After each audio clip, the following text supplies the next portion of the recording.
Chapter 18 Conclusion: The Perfection of Renunciation. Arjuna said, O mighty armed one, I wish to understand the purpose of renunciation tyag and of the renounced order of life sannyas, O killer of the Kesi demon, master of the senses. The Supreme Personality of Godhead said, the giving up of activities that are based on material desire is what great learned men call the renounced order of life, sannyas, and giving up the results of all activities is what the wise call renunciation, tyag. Some learned men declare that all kinds of fruitive activities should be given up as faulty. Yet other sages maintain that acts of sacrifice, charity and penance should never be abandoned. O best of the Bharatas, now hear my judgment about renunciation. O tiger among men, renunciation is declared in the scriptures to be of three kinds. Acts of sacrifice, charity and penance are not to be given up. They must be performed. Indeed, sacrifice, charity and penance purify even the great souls. All these activities should be performed without attachment or any expectation of result. They should be performed as a matter of duty, O son of Pratha. That is my final opinion. Prescribed duties should never be renounced. If one gives up his prescribed duties because of illusion, such renunciation is said to be in the mode of ignorance. Anyone who gives up prescribed duties as troublesome or out of fear of bodily discomfort is said to have renounced in the mode of passion. Such action never leads to the elevation of renunciation.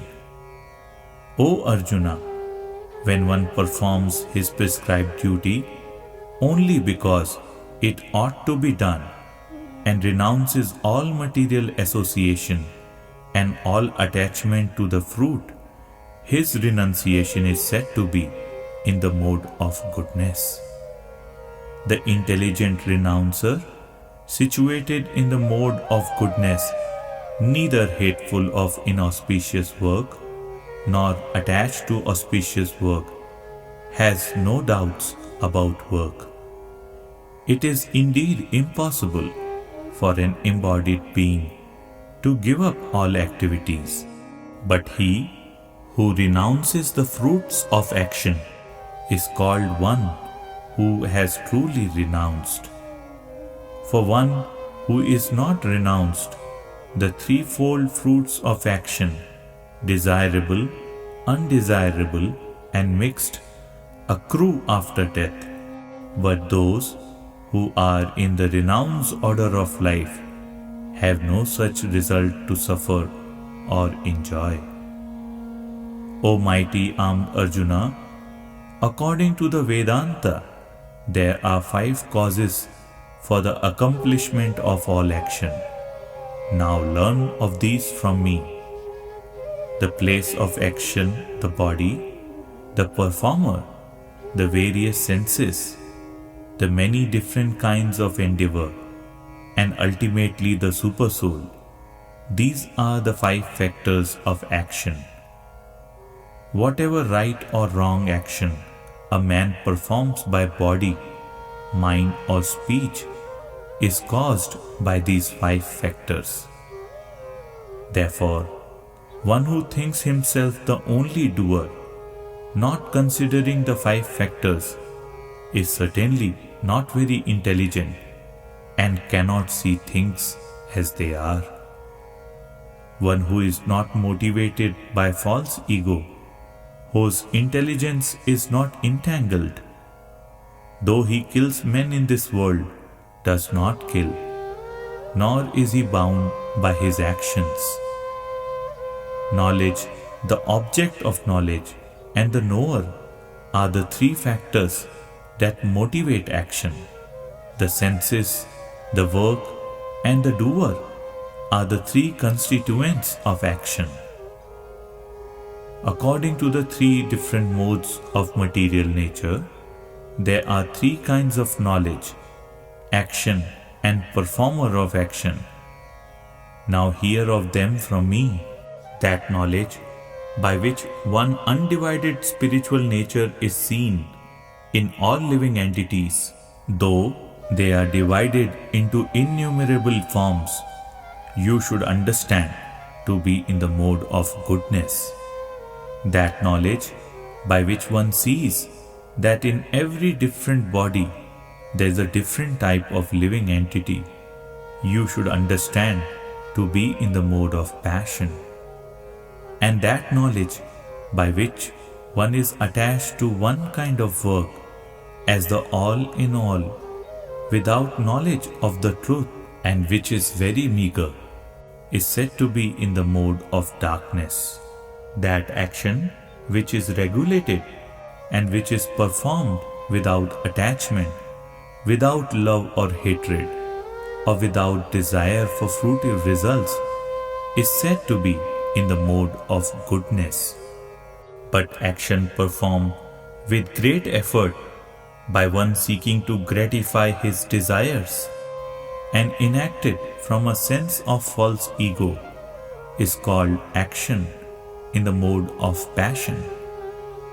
That action performed in illusion, in disregard of scriptural injunctions, and without concern for future bondage or for violence or distress caused to others, is said to be in the mode of ignorance.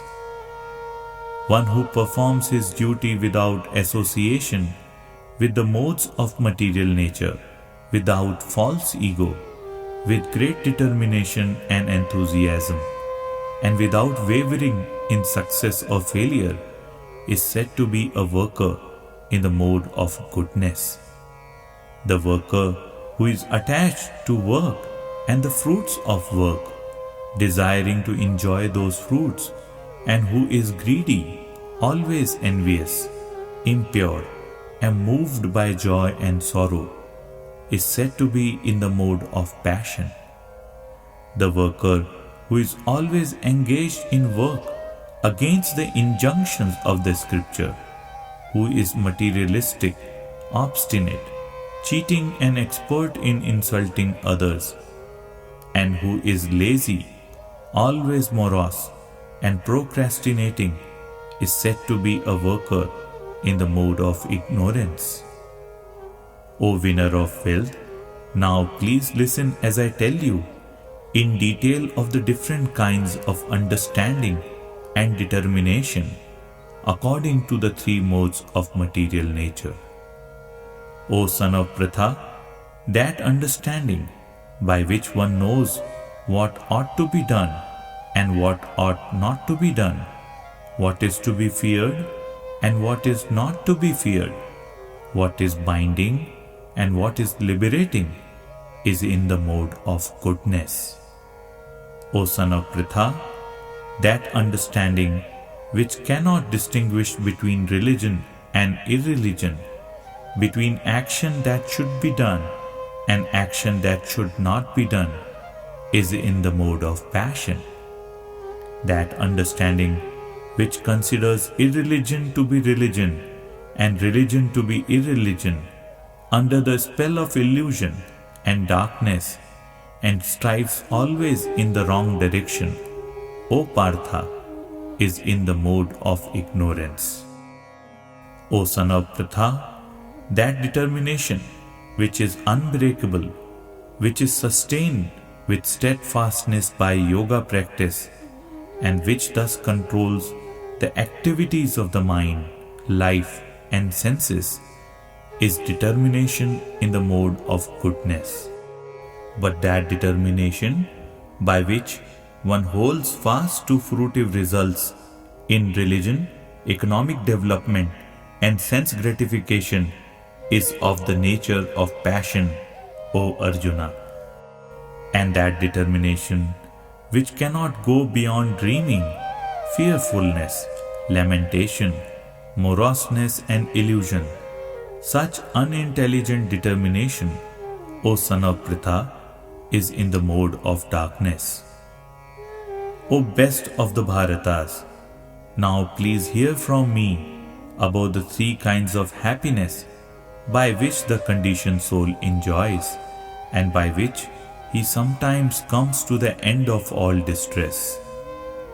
That which in the beginning may be just like poison, but at the end is just like nectar, and which awakens one to self-realization, is said to be happiness in the mode of goodness. That happiness, which is derived from contact of the senses with their objects and which appears like nectar at first, but poison at the end, is said to be of the nature of passion. And that happiness, which is blind to self-realization, which is delusion from beginning to end, and which arises from sleep, laziness, and illusion, is said to be of the nature of ignorance. There is no being existing either here or among the demigods in the higher planetary systems which is freed from these three modes born of material nature. Brahmanas, Kshatriyas, Vaishyas and Shudras are distinguished by the qualities born of their own natures in accordance with the material modes, O chastiser of the enemy. Peacefulness, self-control, austerity, purity, tolerance, honesty, knowledge, wisdom, and religiousness, these are the natural qualities by which the Brahmanas work. Heroism, power, determination, resourcefulness, courage in battle, generosity, and leadership are the natural qualities of work for the Kshatriyas. Farming, cow protection, and business are the natural work for the Vaishyas, and for the Shudras there is labor and service to others. By following his qualities of work, every man can become perfect. Now please hear from me how this can be done. By worship of the Lord, who is the source of all beings and who is all-pervading, a man can attain perfection through performing his own work. It is better to engage in one's own occupation, even though one may perform it imperfectly, than to accept another's occupation and perform it perfectly. Duties prescribed according to one's nature are never affected by sinful reactions. Every endeavor is covered by some fault, just as fire is covered by smoke. Therefore, one should not give up the work born of his nature, O son of Kunti, even if such work is full of fault. One who is self-controlled and unattached and who disregards all material enjoyments can obtain by practice of renunciation the highest perfect stage of freedom from reaction. O son of Kunti, learn from me how one who has achieved this perfection can attain to the supreme perfectional stage, Brahman, the stage of highest knowledge, by acting in the way I shall now summarize. Being purified by his intelligence and controlling the mind with determination, giving up the objects of sense gratification, being freed from attachment and hatred, one who lives in a secluded place, who eats little, who controls his body, mind and power of speech, who is always in trance and who is detached, free from false ego, false strength, false pride lust, anger, and acceptance of material things, free from false proprietorship, and peaceful, such a person is certainly elevated to the position of self-realization. One who is thus transcendently situated at once realizes the Supreme Brahman and becomes fully joyful. He never laments or desires to have anything. He is equally disposed towards every living entity. In that state, he attains pure devotional service unto me. One can understand me as I am, as the Supreme Personality of Godhead, only by devotional service. And when one is in full consciousness of me by such devotion, he can enter into the kingdom of God. Though engaged in all kinds of activities, my pure devotee under my protection reaches the eternal and imperishable abode by my grace. In all activities, just depend upon me and work always under my protection. In such devotional service, be fully conscious of me. If you become conscious of me, you will pass over all the obstacles of conditioned life by my grace. If, however, you do not work in such consciousness, but act through false ego, not hearing me, you will be lost. If you do not act according to my direction and do not fight, then you will be falsely directed. By your nature, you will have to be engaged in warfare. Under illusion, you are now declining to act according to my direction, but compelled by the work born of your own nature, you will act all the same, O son of Kunti. The Supreme Lord is situated in everyone's heart, O Arjuna, and is directing the wanderings of all living entities who are seated as on a machine made of the material energy. O Scion of Bharata, surrender unto him utterly. By his grace, you will attain transcendental peace and the supreme and eternal abode. Thus, I have explained to you knowledge still more confidential. Deliberate on this fully and then do what you wish to do. Because you are my very dear friend, I am speaking to you my supreme instruction, the most confidential knowledge of all. Hear this from me, for it is for your benefit. Always think of me, become my devotee, worship me, and offer your homage unto me. Thus, you will come to me without fail. I promise you this because you are my very dear friend. Abandon all varieties of religion and just surrender unto me. I shall deliver you from all sinful reactions. Do not fear. This confidential knowledge may never be explained to those who are not austere or devoted or engaged in devotional service, nor to one who is envious of me. For one who explains this supreme secret to the devotees, pure devotional service is guaranteed, and at the end he will come back to me. There is no servant in this world more dear to me than he, nor will there ever be one more dear. And I declare that he who studies this sacred conversation of ours worship me by his intelligence, and one who listens with faith and without envy becomes free from sinful reactions and attains to the auspicious planets where the pious dwell. O son of Pritha, O conqueror of wealth, have you heard this with an attentive mind? And are your ignorance and illusions now dispelled? Arjuna said, My dear Krishna, O infallible one, my illusion is now gone.